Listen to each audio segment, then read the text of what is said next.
Qalampirdan shunaqa salat qilsa bo'lar ekan. Shu videoda shu salat qanday pishirilishini, tayyorlanishini kasxonam ko'rsatib beradilar. Ketdik.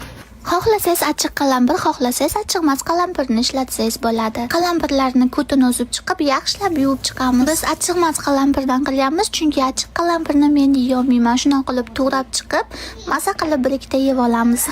Endi bunga tapga qarab quritilgan qalampir yoki paprika qo'shamiz. Bu salatga bir qoshiq olxo'ri sirup ham qo'shilar ekan. Agar sizda olxo'ri sirupi bo'lmasa, shakar sirupidan ozgina qo'shib olsangiz bo'ladi. 20 oylik o'g'lim o'yinchoqlarini ham salatimizga qo'shib yubormoqchi. Bu salatimizga qo'shiladigan eng muhim narsa bu soya pastasi. Bir qoshiq soya pastasini solib, qovurilgan kunjut va kunjut yog'idan ozroq solib, yaxshilab aralashtirib olamiz. Soya pastasi bu juda ham foydali narsa. Bundan har xil sho'rvalar va salatlar qilsa bo'ladi. Soya pastasidan salatga qo'shganimiz uchun hech qanaqa alohida tuz yoki soyaviy sous solish shart emas. Yoqimli ishtaha.